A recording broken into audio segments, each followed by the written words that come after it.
public hearing. Is there a motion to open the public meeting of the Holyoke Planning Board? So moved. Second. All in favor? Roll call vote for Kate, Yes. Mimi, Yes. Rosanna, Yes, ma'am. Dan Gardner. Yes. You can have Nathan Yes. vote also. Is he here? Nathan Oh, has joined us. Nathan? Oh, sure, yes. Okay. Sorry, I didn't see you there. Okay, so we have continued zone text change for cannabis expansion beyond IG district.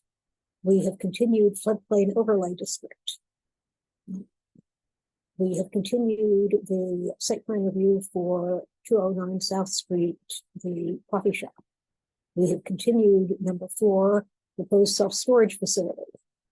And before we go to number 5, which is further discussion of the notice of decision for the 500 East Hampton Road, Duncan, I just want to check in with Jane and see if she has anything that she feels requires us or counsels us to call an executive session. I don't think so. There hasn't been anything of discussion at my end.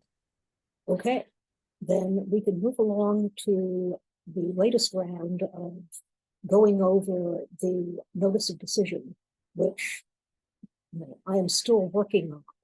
And Brianna, can you call up the relevant document so that people can look at it? Yes, just give me 1 second. Yeah. Well, while you're looking for it, I am once more going to apologize for its incompleteness. Since we last spoke, you'll remember that we were going back to various people to see if we could get further information. I have written to our consultant and not heard back from him. I mean, I expect Steve will get back to me eventually, but he has not as of now. We have reached out to a couple of people who are involved in various parts, and we haven't heard back from them either. So, to a certain extent, this is very like the document that we have seen before. I have incorporated changes that we previously made. And I also have put into the document sort of a rough proposal for how to handle this in the event that we just don't get the expert guidance we need by the time we have to vote on this.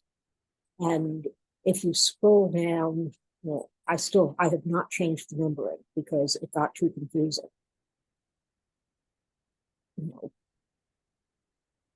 The findings are mostly complete, but I think we were looking for further documentation from Steve Severia about precisely what can be said about circulation and safety.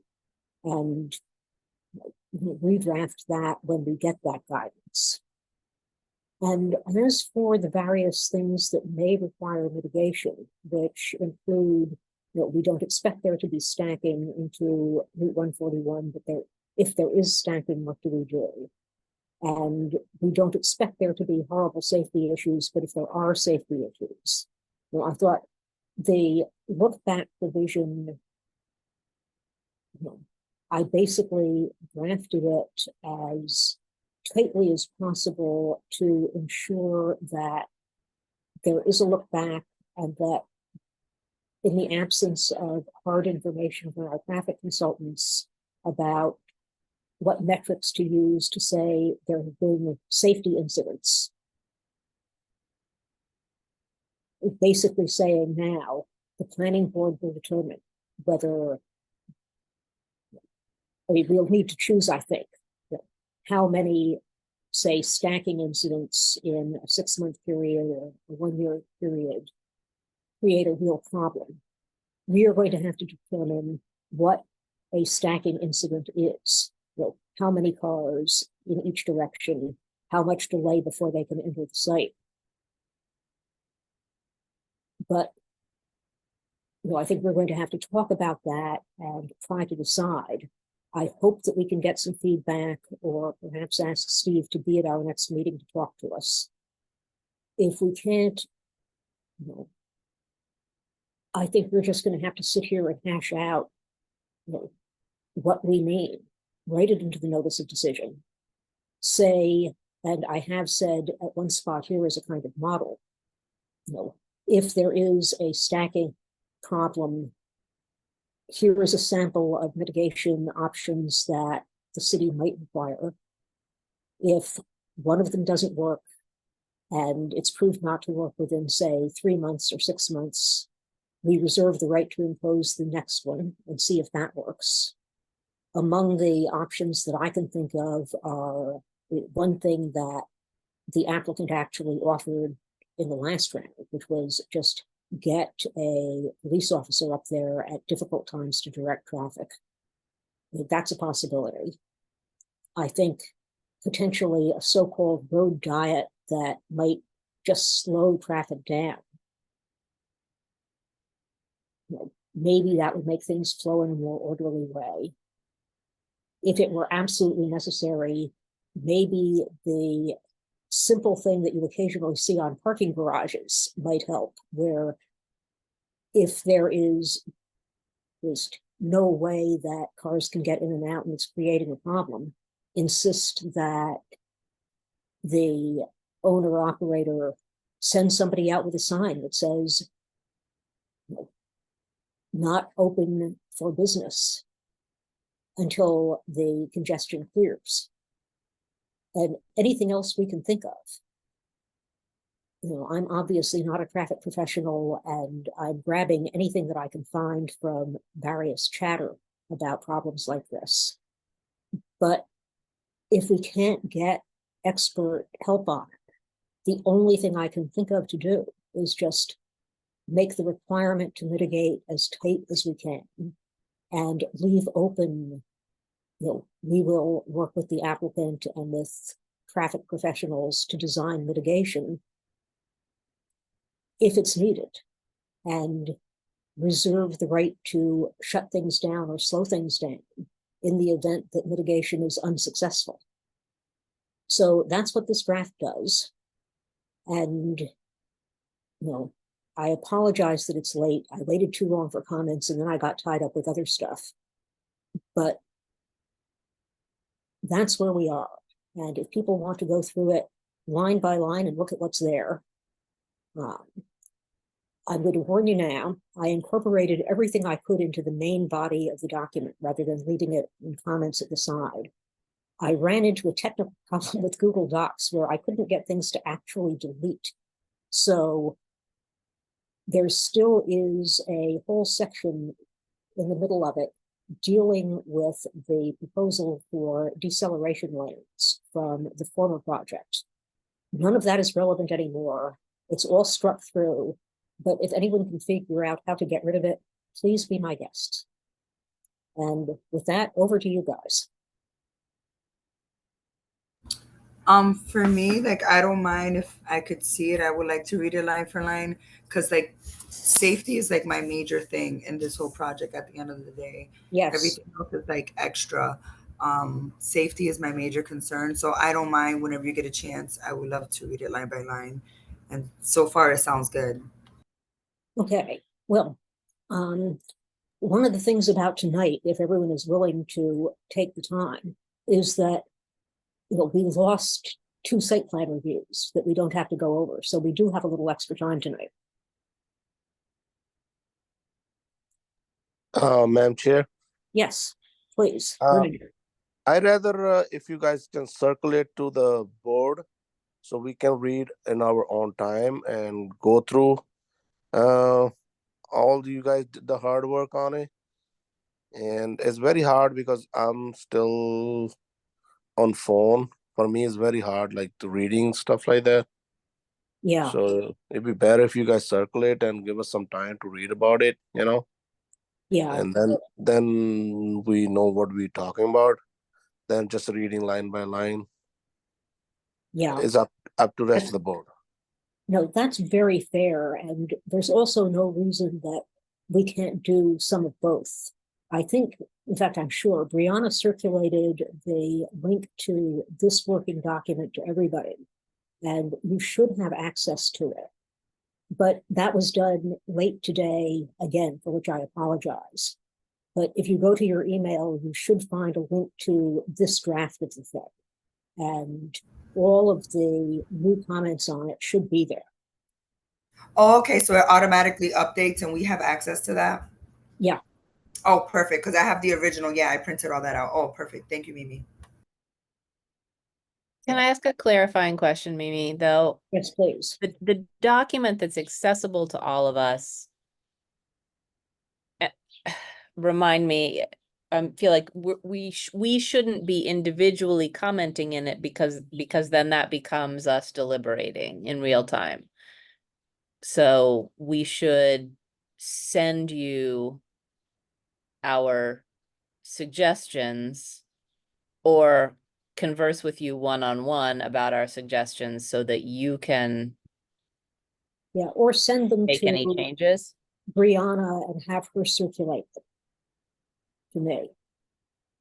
But I would also, the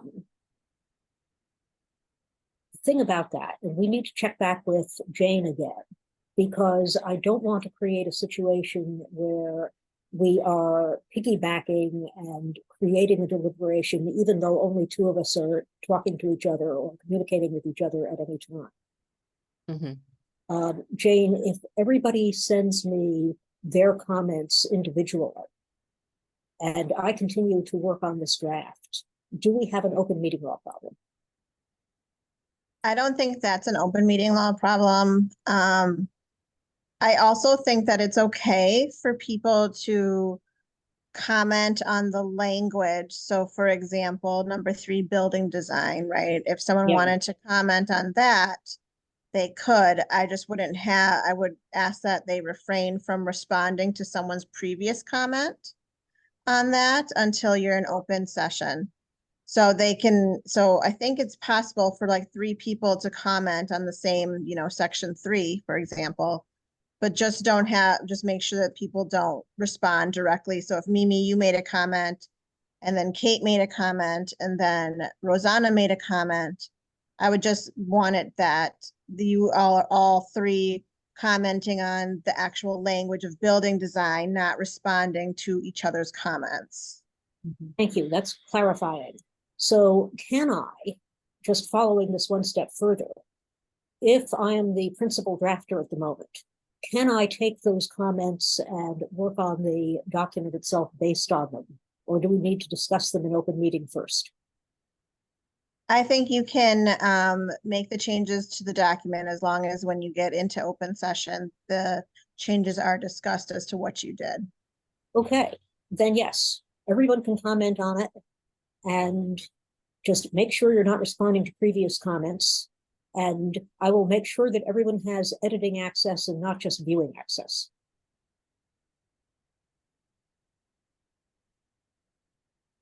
I have Thank one other question, which is I am almost through looking at the draft. One of the things that you seem to be asking our opinion about, which maybe we can discuss here for a minute, is the issue of stacking. Mhm. But that can wait until if other people have procedural questions or whatever. Okay, well, is everybody good with the proposed procedure, which is that we will discuss whatever is obvious to be discussed tonight, and Kate has just proposed we talk a little bit about stacking. Otherwise, I will make sure that everyone has editing access, and we will continue to work away at this. I will check with Jane about notifying everybody if I ever hear back from Steve. I mean, I'm sure I will. It's just a hard week for people. And I see a hand raised. Let me see who's it is. That's just me. Okay, yes, sir. So just at this point though, I'm not sure if like do you want us to make another previously we had a folder called with the date, backwards date of 2024, 4/26, draft, working draft. Do you want us to create another folder now with that document that you circulated in that, so then people all know that they're accessing the same document? That would be incredibly useful because in Okay. fact, I'm embarrassed to admit it, but one of my ongoing struggles has been, I would look for the document and I would find 6 different folders with it in it. And fortunately, I only had editing access to one version of it. So I wasn't making changes to 6 versions, Okay. but it was really hard to find. So if we could have one identified folder that everyone can find easily. And of course, they'll also have the link to the document. Okay. So we will do that, be it momentarily, or, I guess, because, so is the intent to go through some of this tonight, so we should do it right now? Or do you want to, are we holding off on this, or how do you wish to proceed? My sense is that everybody wishes to be able to go away and read it before we really get into it. But Kate has some comments about stacking that it might be worth bringing up now because we're all here, and it is my example case for like, what do we do? How do we define the relevant parameters, et cetera, et cetera. So Kate, do you want to do that, or do you want to just go away and let everybody send comments in on this? Well, I mean, I guess it seems like if people have specific ideas about that, it might be useful to bat it around, because that seems like one thing that needs discussing.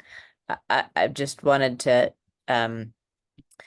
remembering what Bob Parent had said before, one of your questions was like, how often? And I seem to remember that he said he thought 4 times in a year would be too many. That would be when he would say it was a tipping point. And I remember, and I don't think that this is in writing, I think this was from a conversation with him, that he said, in his opinion, stacking into the roadway meant any car stopped in the roadway for any amount of time. Yeah, which I am perfectly willing to go with. I genuinely, there was a point at which I started feeling like, yeah, no, I should talk to the rest of the board before I unilaterally say 1 car for anything longer than 10 seconds is stacking. But, I'm prepared to agree with that. And one of my strong memories of the public hearings where the city council approved this project was Councillor McGivern and his colleagues following him to say it, saying there can be no stacking onto 141. That is absolutely unacceptable, 0 stacking. So, among the concerns here is attempting to, as best we still can, follow the guidelines that the city council set for us. But yeah, I mean, I would be happy to define stacking as 1 car 4 times a year. Yeah, and I think I wouldn't put a number of seconds that are acceptable, because I think it's not acceptable, period. It's a relatively short stopping. Yeah. No, sign, so. I am very happy to adopt those suggestions. The other thing is that they've been very clear that even though there's a slowdown lane, which, is a good thing, I think, that a slowdown lane can't be a stacking lane. That's not what its function is. Yeah, slow down turning lane is what it is. And we should not have stacking into it. So yes, I will happily make that change. And to some extent, I wrote it as I wrote it. This is just so that everybody, as they read it, can bear this in mind.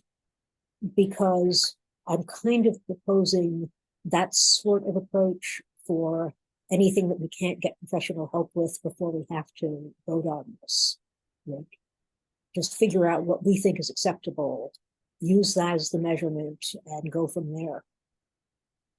And yeah, I think 0 cars stacking is a perfectly reasonable measurement here. So I will make that change. And is there anything else anybody wants to bring up and talk about before we continue this to our next or our next meeting? Can I just add one more quick comment? Yes, sir. Can we, and maybe it's even there, but can we make sure that we're updating the dates on these? Just because now that there's like multiple copies, I want to make sure that everyone has the most recent. Oh, yeah, by all So, means. so we just downloaded what you had provided earlier, and now it's in a new folder on the Google Drive. Date the called- date. Feel free. Called 528, working draft type of thing. I just want to make sure that everyone's using that draft in there. Okay, yeah. Okay, Yeah, I will try to update the date as this goes on. thank you. But thank you for catching. So which is the draft again? I'm sorry, Jeff. So currently it's in the Google Drive under the Duncan Remand draft Okay. NOD SPR. And then I reversed the date on that just because that then it will go in an ascending order. So that's currently the draft that we're working with. And that is 528. Correct. Thank you. Okay, anybody else? If not, I will entertain a motion to continue this public hearing I'm sorry, we're not continuing this public hearing. We are putting this discussion on our next agenda, at which point maybe we can come close to finalizing.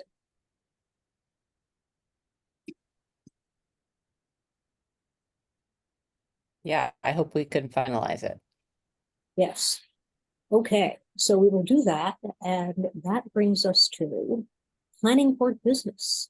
Project updates, old business, new business, and Jeff has a potential review letter for us for Blue Fox Brands Inc. Yes, so you wouldn't have I was just actually updating this as of 5:30 this afternoon, having gotten some new information today. But in the Google Drive, and I'm gonna ask, please, Brianna, if you could go to there's a draft document in there that the board has review power of this document that later will be under the planning board chairperson's signature. And so with that, it's under, let's see, planning board 2024 528. Yeah, I got it. Sure, I'm got it. gonna share it. Yep. Thank you. Yeah. So generally speaking, this, I'm going to say that this is in gearing up because it's in fear of the city council going on recess as of July 1. This is another proponent who's just trying to get the job done in light of the fact that the city council is going to go on break. So, this is something that we just received late last week with further comments even just today. I'm uncertain if any other departments are reviewing it or having time to review it in the meantime, but before you're here, you have a draft letter. It's basically treating the ordinance as a checklist. Yeah. And it's pretty much based on previous letters that would have been forwarded to the board for their review. I don't know what the best way for us to go through this. I mean, if you wish, we can read it line by line. I know that there's some outstanding issues, and that I know this isn't a public hearing, but I know that some of the applicant and his representatives are available. And I thought earlier Ezra was there, but I don't see him now. Because there were some outstanding things that I don't know how to answer or wasn't necessarily clear. But circumstantially, I don't see him there now. Juan Carlos.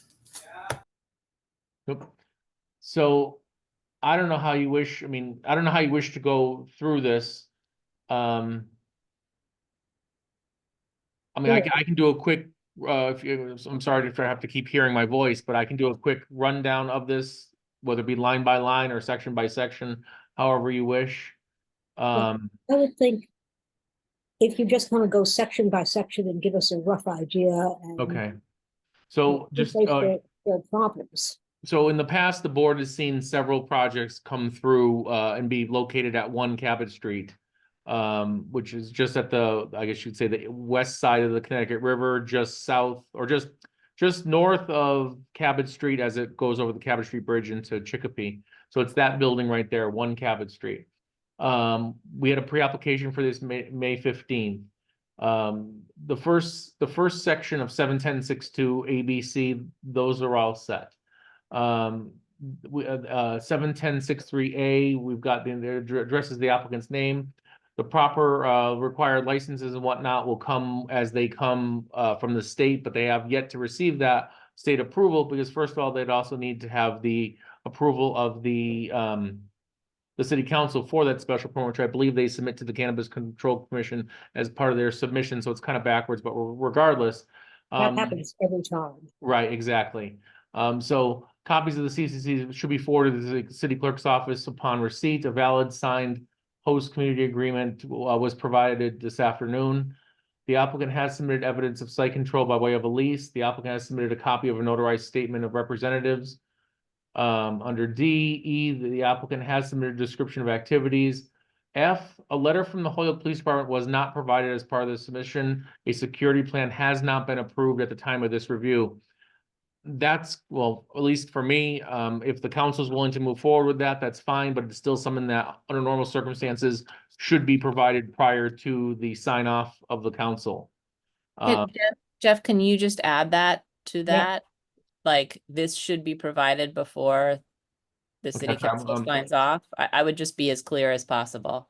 Okay, but I mean, at this point, the council could take the risk and say, so for what it's worth, in the documents, there was a letter written by the applicant's representative, which stated, Blue Fox Brands, Inc. is submitting a special permit application for 1 Cabot where it will be sharing a site and Sallyport with at least 3 other approved cannabis companies. Requests to the city departments have been made for the host community agreement as well as police approval letter. These documents are forthcoming at time of submission.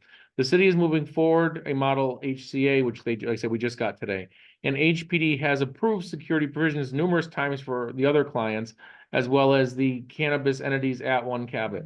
In an effort to avoid the delays during council summer recess, we are attesting that we will submit these items before the date of the hearings or as soon as they are available. Blue Fox Brands, Inc. may not commence a build out or inspections without state approval, HPD approval, or an executed HCA. We are requesting that the special permit process commence while we wait for additional documents from city departments. So I mean, that was the quick read of one of their statements, which is up for up for whether it be you as part of your recommendation or the council to figure out, I guess. I don't know how better. FYI, Ezra has logged back in. Okay, there you go. So if you So have, if the board wishes, this isn't a public hearing, but if the board wants clarification, it appears that Ezra is now available. yeah, no, I think all of that is very clear, and I would just agree with Kate that in order to make it simpler for the council, it may be worth just adding a few lines to this letter saying, well, basically, the council should look at, should obtain these documents, which the applicant is working on supplying before it makes a final decision. And they can review the special permit or get this process started in the meantime. Okay. Or if there are things where they're just, they're attesting that they will do it and they won't have done it by the time a special permit has to be issued. Maybe there should be a condition in the special permit saying that it is based upon the assurance that this material will be submitted and will be satisfactory to the city council. Okay,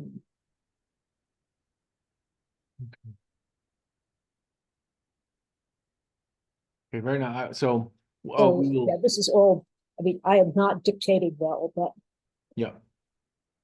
So we will update that. Like I said, right now I don't have right access to this because I'm on a different computer than has network access. So we will update that in a final draft of this letter. The next section, 71064A, the locus plan was submitted, the survey plan was submitted, the layout materials plan was submitted, no photometric plan was submitted as there's no exterior lighting being installed for this tenancy. The building floor, let's see, the applicant has submitted a floor plan with some areas annotated, but plan should be revised to include square foot annotations for the proposed project. It seems that some of those items were missing, or at least in its entirety. And I know that that was something that Ezra did get back to me, or stated that he would get back to me about in an email. And again, I don't know if he wants to, or if the board would allow him just to speak briefly on that. Yeah, well, I'm happy to hear from him if he Let me has. see if I can get him and talk. Is he unmuted? Okay. If you guys can hear me, can you hear me now? Yes. We can Great. hear you. Great, thank you. And Jeff, just relay that again. It broke up there when you asked which specific item you needed. So this was sheet A100. The square footages as outlined under that Yes. section 10 is not, or section 710 rather, is not complete. Yes, yeah, that's correct. Okay, so this is a large open room. It's essentially two rooms. There is a 13,000 square foot large room that's all open where they run their pre-roll filling machines. There is another back room that's 8,000 square foot. The total square footage is 21,000 square feet. Now this is broken up into offices, a vault area, a break room. I don't have it in front of me, but those are just smaller spaces. I believe the break room or the vaults are listed with square footage. The offices have square footage. The break room did not have a square footage. It's pretty standard size, maybe 200 or 300 square feet. What are the rooms on there, Jeff? I can So for elaborate. instance, the suite 204, which seems to be a big production area, doesn't have a designated square footage associated with it, which includes infusing, painting, production, and so forth. So it'd be the area to the more to the west. Yes, yeah, so that is the full-on open space minus the what will be built in bathrooms, office, break room.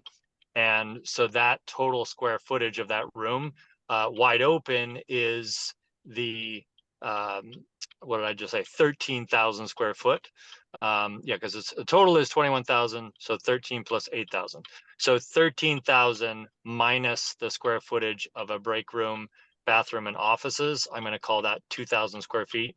So a big wide open room where they perform most of their tasks is going to be roughly 11,000 square feet. Quite a large room. So then there's also the storage room of suite 2007. Okay, let me pull that up. I mean, but eventually, Ezra, is this something that just can be provided as an update? Of course, yes, Okay. absolutely. I'm Thank not sure you. why the architect didn't put those square footages in, but I've already requested those from him. Great, thank you. So we can just note that the update is forthcoming and the city council should look for it. Yes. That would be much appreciated. We will provide all that information. Okay, and then for F, the applicant has submitted exterior pictures illustrating their location within the multi-tenant building. It's on the cover. How will any exterior windows be treated? Do they comply with required security measures? Details should be provided as appropriate. Again, because I wasn't sure really what, in the past, windows were a big thing. I believe even though this is considered a second floor, so it may not be as readily accessible from the outside, but still, are these just gonna be filled in? Are they filled in from the interior? Just further Yes. detailing on that? Good question. Good question. So originally they had thought to just completely fill in the windows, but they decided they wanted light. The lowest or the window that's lowest to the ground is still 8 feet off the ground, and then as the building slopes to the back of the site, it goes to 16 feet above the ground. So the majority of the windows are over 10 feet off the ground. Additionally, they will have break glass sensors. So if the glass gets broken, that sets off an alarm that notifies law enforcement. They will also have a sheet of film. It's called 3M shatterproof film. And when you place the film on the window, even if you hit it with a hammer, the glass shatters, but the film is strong enough to keep the window intact. So that is an extra security measure. And then the windows themselves will not be viewable. They will be frosted in such a way that you cannot see in, even though you can't, when you're at the street, the windows are a little too high to see in anyway. Okay, thank you. And then moving on to G, no details were provided as there may not be any exterior alterations. Does the applicant plan to install any signage for this use or business? No, there's no necessary signage. If anything, it will be at the loading dock at the rear of the site, and there'll be a sign, printed on an 8.5 by 11 sheet of paper that's laminated and placed on the loading dock so that the transport companies know that that's where they can pick up and deliver. So there's no public access and no need for a public signage. Okay.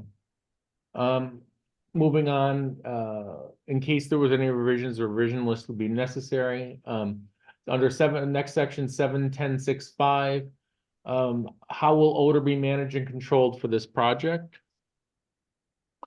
Thank you. I'm thinking maybe I didn't elaborate that on there. I apologize, Jeff. So this is a standard one. It's mitigated by the fact that it's in a building with exclusively cannabis tenants. And so the neighbors certainly are producing their own odor and not going to be bothered by the odor from Blue Fox brands. However, Blue Fox having facilities in other states where they are closer to abutters that are, concerned about odor, they have a very robust circulation system that includes the substantial carbon filters. So the air inside the space is not exchanged with outdoor air because it uses the high efficiency chillers, which just recirculate the air inside the space, and that air is filtered and is filtered for odor at the same time. So the space itself is pretty tight. It's not airtight.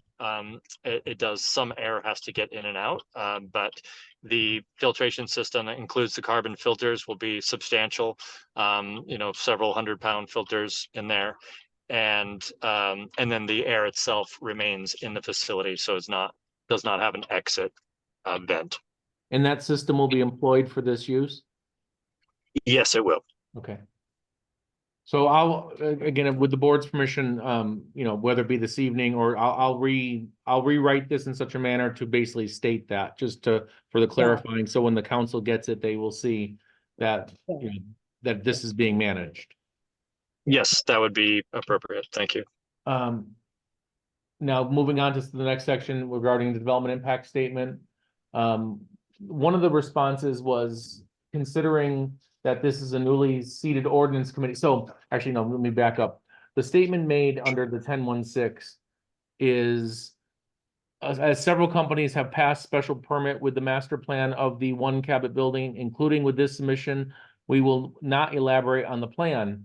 So my only response to that was just that considering this is a newly seated ordinance committee comprised of some new members that may have not heard a public or an ME at One Cabot Street, would ask that the applicant elaborate on the plan and respond accordingly. Yeah, and this really, I'm just going to add, is as much for the applicant's benefit as for anybody else's.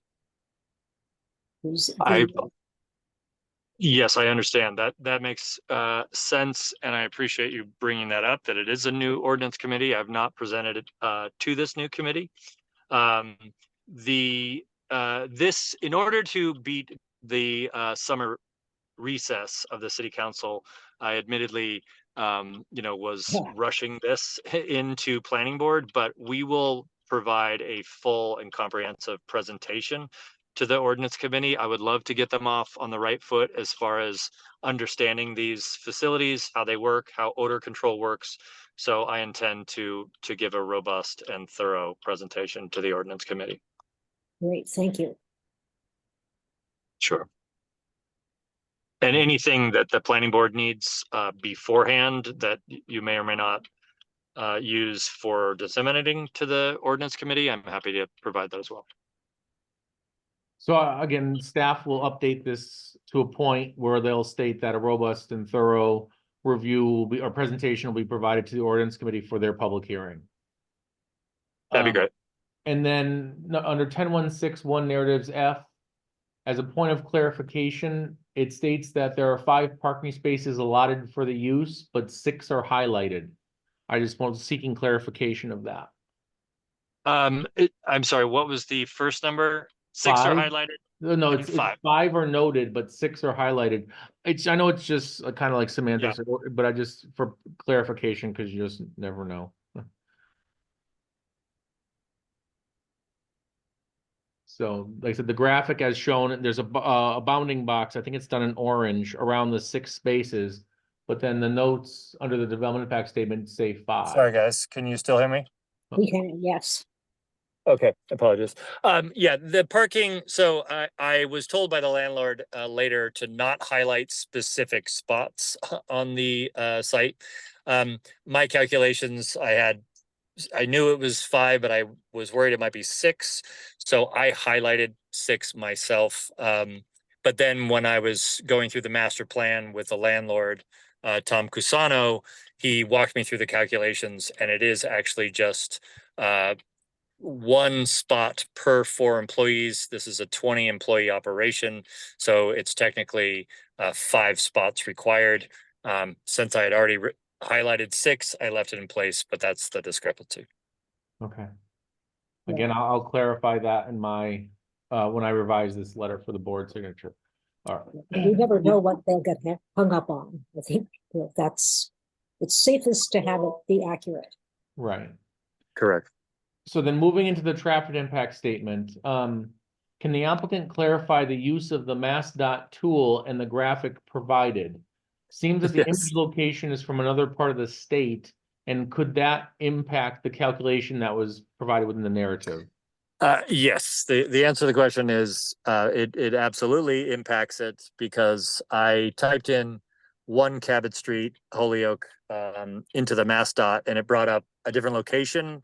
It was a bridge, and I looked at it. Again, I was rushed trying to get this all into you, Jeff. I have followed up with an email, which you may be able to pull up right now, where I included the correct screenshot of the MassDOT traffic calculations for that area. Unfortunately, I'm not sure why, but MassDOT doesn't have specific numbers for that exact intersection or the streets right there. On Cabot Street up towards High Street, the car count, trips count is about 6,000. Across the bridge in Chicopee, it's around 17,000.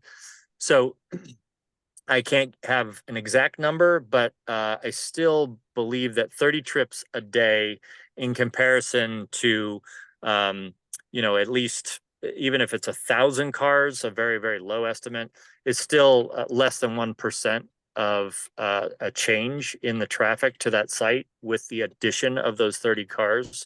So I should have left the screenshot off, because that just confused things. But I think my calculation still stands that the addition of 30 trips to that site, although it's going to add traffic in the parking lot itself, the traffic that's going to be added to Cabot Street and the intersection of Cabot and Canal is not going to see a significant increase with the thousands of cars that go by every day.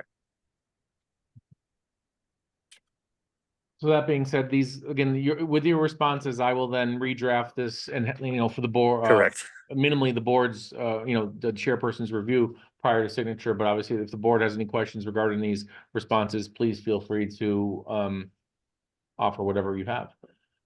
So moving along, so will the parking spaces be designated? I think we kind of already talked about that, but it's still, I think, a relevant question but they're not going to be designated.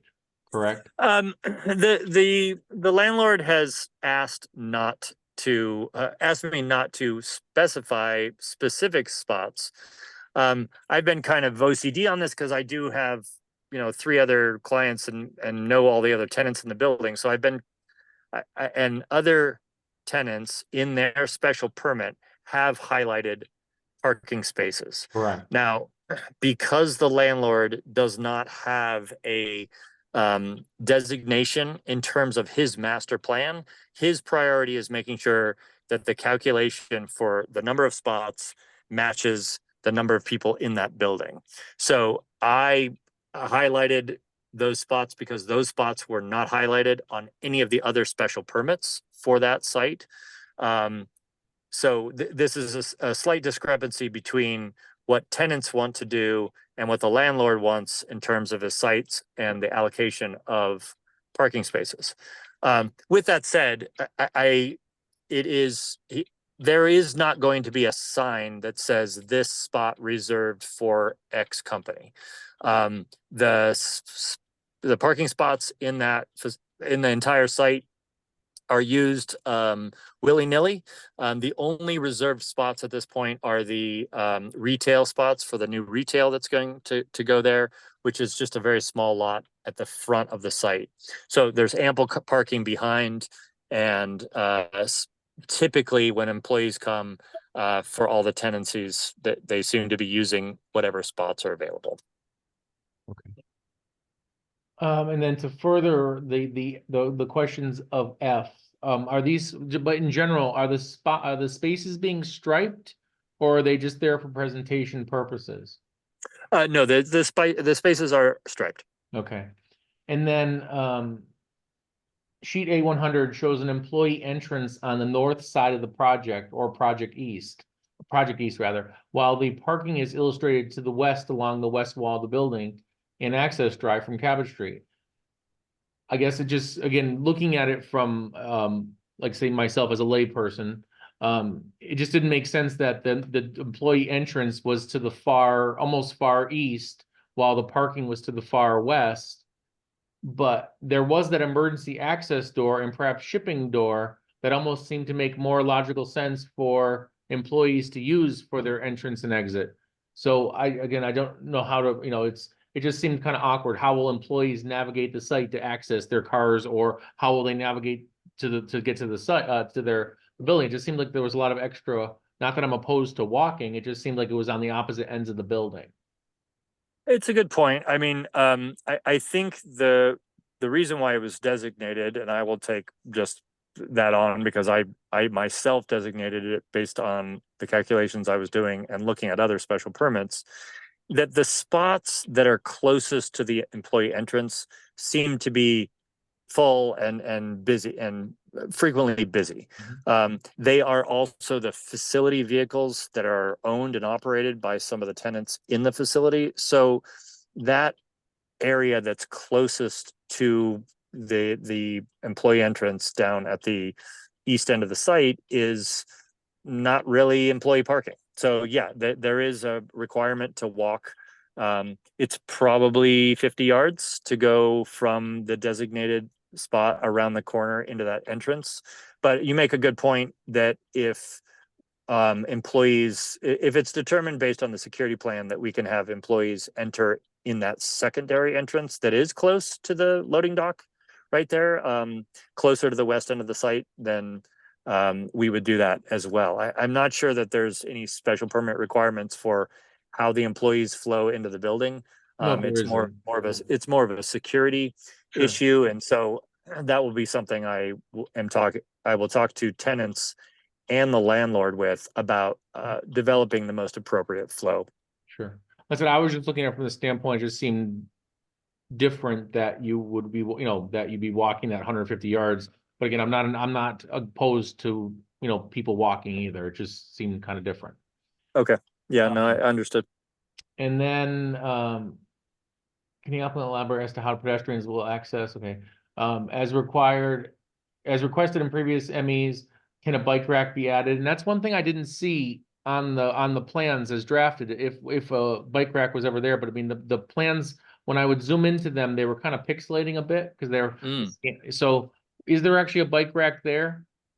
Well, it's interesting because I was looking at the master plan and reached out to the owner of the building, Tom Cusano, today, saying, where have you designated the bike rack? He, of course, says right there, right near the loading dock. In fact, closest to the employee entrance. where it says accessory building. That's the Sally Port. Yeah. So right there is ample room for bike rack. But I was a bit shocked because I feel like most special permits I've gone through with a city, there's a clear request to install a bike rack. So I'm surprised that we've gotten through now 5, 6 special permits in this building, and I don't see I did not see the bike rack. So that's another thing that I want to work out with the landlord. And to your knowledge, Jeff, have you ever seen anyone, propose a bike rack for that area? Well, I know that even when it was 4 trees back in the day, we asked them to provide a bike rack, and I believe they said they would. So, but Right. obviously 4 trees is no longer there. And then Yep. I don't think, I could have swore that for other previous, I mean, see, if there was a gap there too, where I wasn't primarily doing a lot of the reviews, there was another person doing some of those reviews. So maybe it was an oversight on their part, but, I think when it came to, like, say, Damaris, for instance, and not trying to hijack the conversation, I don't think, being that she was such a small outfit, primarily doing transport, that wasn't necessary, or wouldn't have made a logical sense to have. Yeah, but, I agree.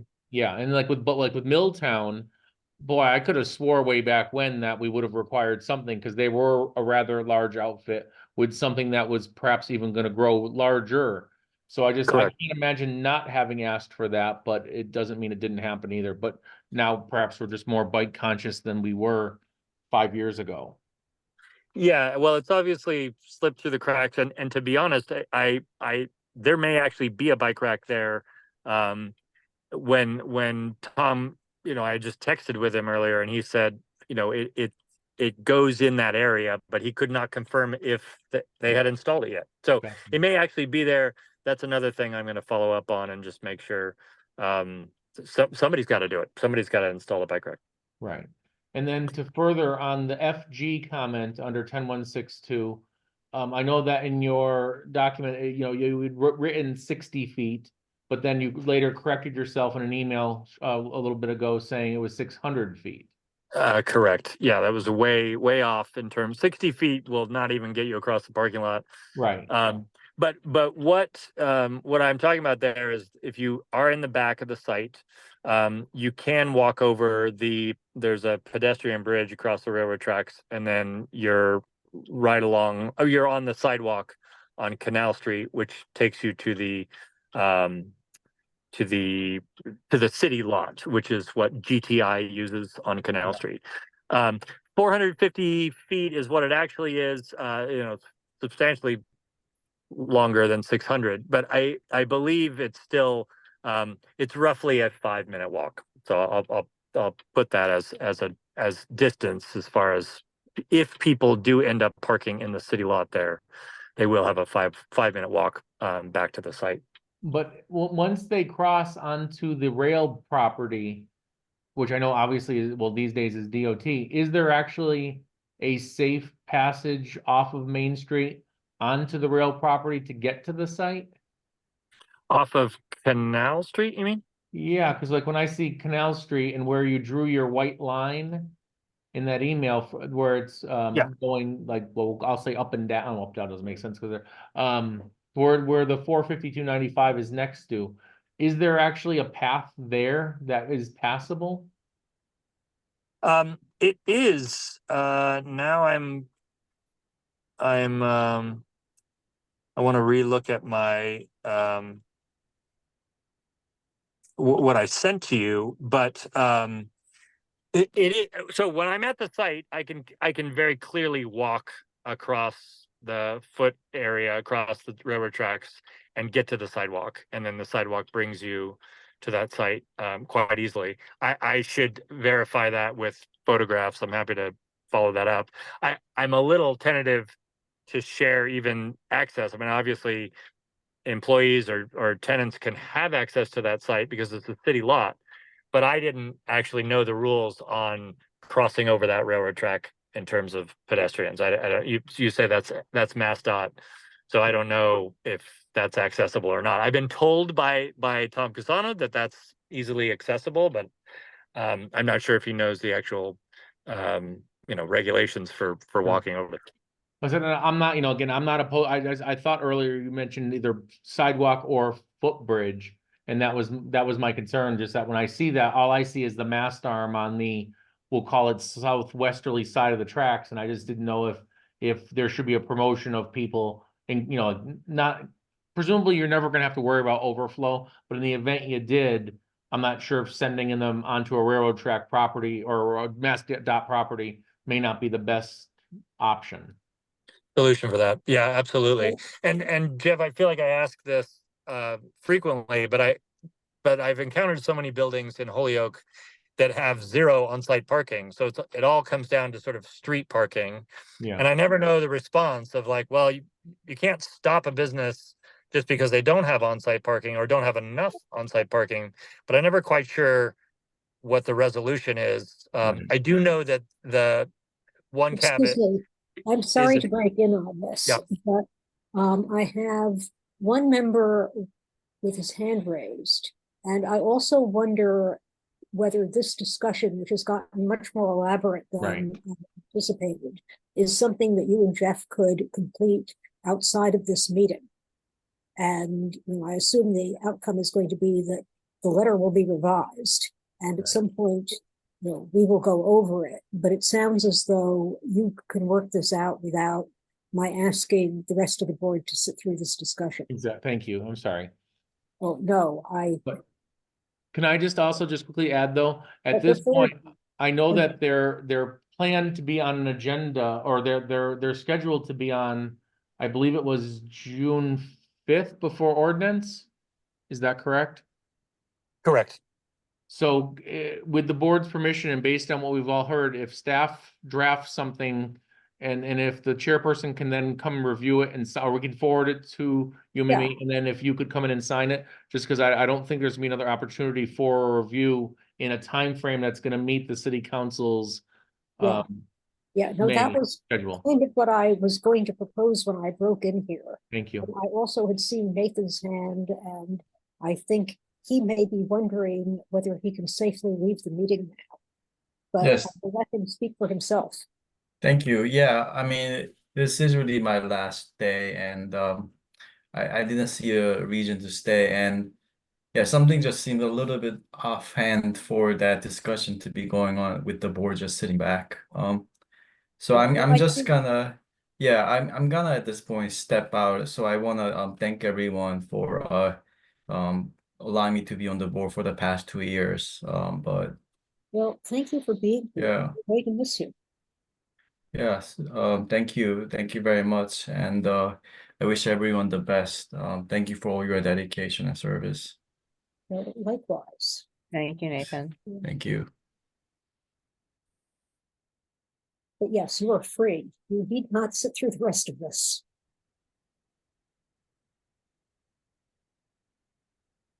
So then I'll leave. Thank you, Mimi. Thank you, and we will be in touch.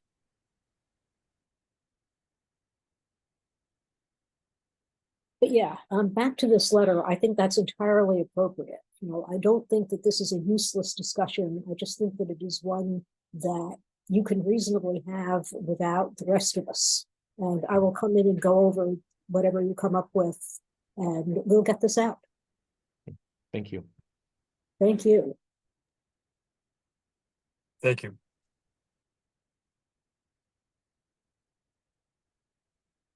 With that, I should find my agenda again.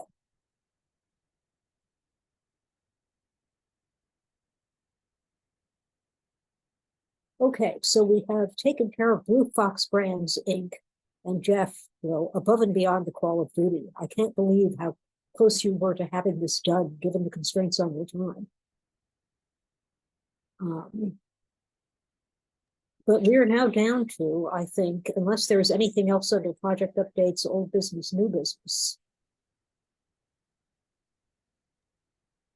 And I hear nothing. No. We are Maybe on- just to say, I just wanted to repeat, as I was looking on my list of things I need to do before the next meeting, I just wanted to promote again that we had talked before about the fact that we would all try to read the Springfield short-term rental documents that Lauren, et cetera, provided to us so that we can actually have that discussion next time. I'm getting the thumbs up. And preferably if people can read it enough ahead of time that they have a chance to send Lauren any big questions they might have so she can prepare a little bit. But at the very least, to have read it before we come back next time. So Here, and thank you for the reminder. So on the 11th, we will have the tiny houses discussion. no, short-term rental. Short-term rentals, yes. They have merged together in my mind. I know the difference, but the words come out exactly the same.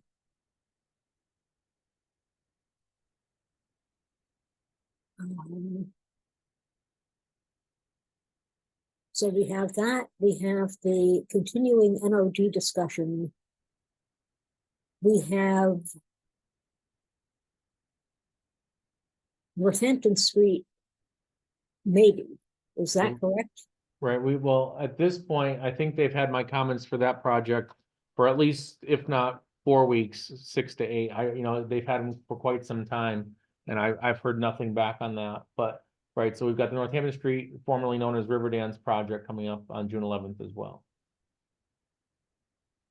And then Okay, so- eventually, too, the board, we were going to entertain the discussion on submission requirements and how to manage that. Yes, and that is looking like it could be a good day for it because we do not have so far a heavy agenda for it. Right. And we may have a very light, depending. So yeah, let's put that down and hope that nothing comes to knock it off the agenda.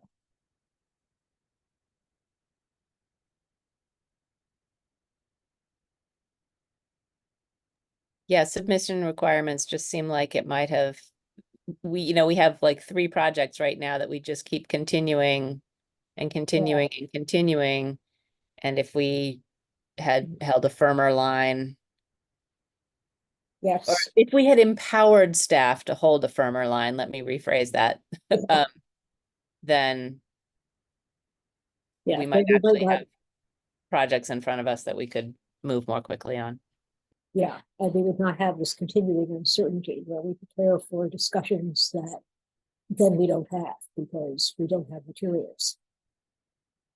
And we've gotten continuation requests going smooth. So yeah, let's do that.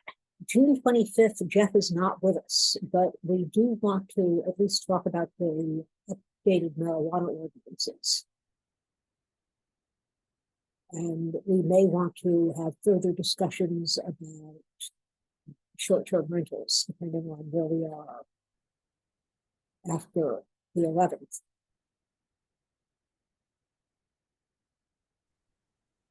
June 17th is the Public Service Committee's meeting in which they are going to hear or discuss whether or not I get put onto planning board for real.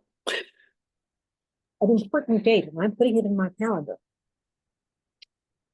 At least we can zoom in and cheer for you.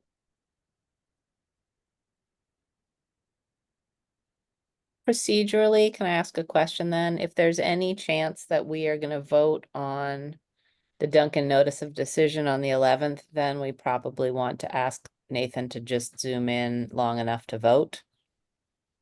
Because Lauren won't be able to vote. I feel like it's probably, like, even if it was after they met, it would make sense to ask him just because he was here for all of it versus me being here for part of it. But that's up to the will of the board, of course. Well, I think, yeah, we should probably check with him and also ask Jane to confirm that even though he has resigned, he can still vote, because I think that his resignation was effective today. Good point.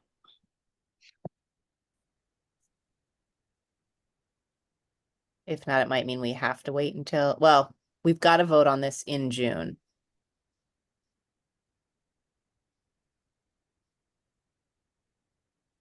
That could create a problem because Lauren needs to be approved by the city council as a whole too, not just by the committee. Sorry, my dog ended up going crazy. So yes, I would say that, Nathan should, as long as Lauren gets approved before you guys vote, and she But- reviews that one meeting or whatever that she may have missed, she should be She won't fine. be approved. She won't be approved in time. Then Nathan should stay on until that time. Isn't the full council meeting on the 18th? Oh, maybe, okay. But that would mean public service has to vote her out on the 17th and she has to get on the agenda for the 18th. Yes. Yeah, That That's, I mean, it Feel- might work. We can make sure that Jeffrey, we can talk to Jeffrey, who's the clerk there, and see if he can keep him apprised and just make sure that he has that on for the agenda for full city council on, it would be the 16th, I think you would have to get it on there for the 8th, or this, something, what day is it? The 18th, Jeff, you said? yes, 18. Yeah, so the 16th, you would have to get it on that agenda. So I think if as long as we tell him to make sure that he's on that, I think that's what should be fine. But that's okay. I feel like there's a lot of assumptions that are happening there. Oh, for sure. Oh, for sure. So I think, you know, I mean, the prudent thing is for Nathan to stick on. He can, you know, amend his resignation letter and just say that he'll stay on until we get a new member on the board. But if he doesn't stay on, then it would need to be, and you vote before that, it'll need to be the full 4. Well, so Jane, do you reach out to him and ask him to do that, or do you want somebody else to do that? No, I can do that. That's fine.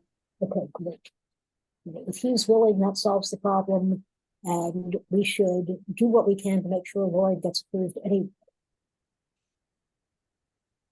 Should I anticipate anything from like prickly from city council or from the public service committee around this?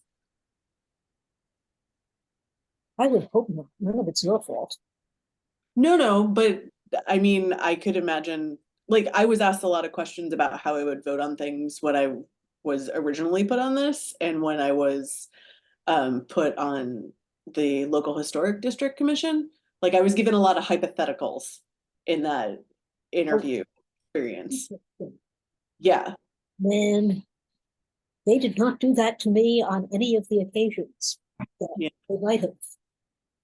And I understand why they didn't do it the first time, because they didn't know, but they have not taken any of the opportunities since.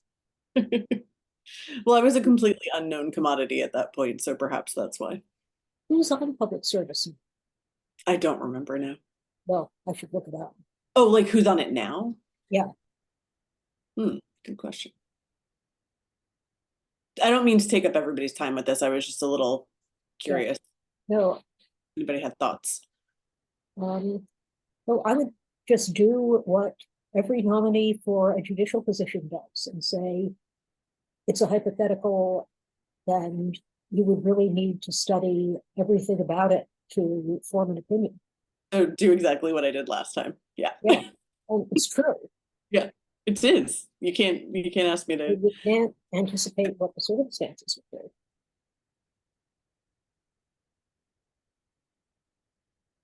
And, you know, you're just generally positive about economic development. You agree that Holyoke needs to be friendly to applicants who want to have businesses here. Yeah.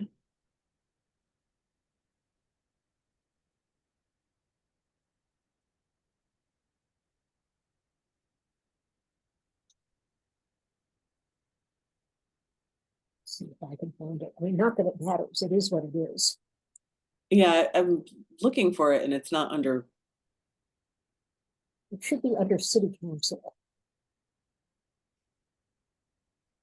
No government, city council. Are you guys looking for who's on the committee? Committees. Yeah. So a it's fan- Howard Greeny, Carmen Ocasio, and Juan Anderson for Burgos. Okay.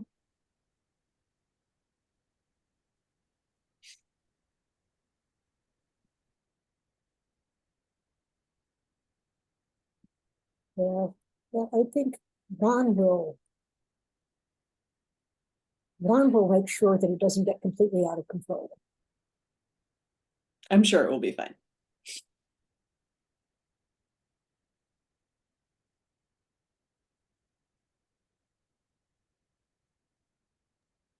All right, are we searching for a adjournment? I think we are ready to adjourn unless anybody else has anything. One quick Jeff. question. Does anyone know of any planned vacations that they might be taking so that we can account for your absence should you, well, need to go on vacation in the next couple months? July 9th is the only day like I should be back on time. I'm flying back that day. I have a question, Madam Chair. Yes, please. So the city council is going on break. We go on break too? We have any break too or no? We have never gone on break in all of my years on the planning board. All we have done is occasionally we get lucky and we don't have anything to put on the agenda. Maybe once a year that happens, maybe less. That's so unfair. It is so unfair. On the other hand, it allows us to roll our eyes at all of the Oh boy. city councilors who aren't doing the job. Yeah. All right, guys. I'll be all set now. I'm away the Okay. 11th of August. Sure. I have nothing planned yet, but I usually plan like only week before. Well, we will deal with it one way or another. You deserve vacation. Yep. Anyone else have any plans? Not the weeks that we're meeting. And I don't have any light burdened or sometimes things develop for me at the last minute, but I usually have a computer with me and I can usually call in. You heard Lauren say that she's out the week of August 11th. No, I missed that. Thank you. With any luck, we will have no emergencies the week of August 11th. All right, can I move that we adjourn this meeting? Is there a second? Second. All in Have a good favor? night, folks. You too. Gonna vote. Roll call. I'll go for Kate, Yes. Amy, Yes. Rosanna, Yes, ma'am. Brenda. Yes.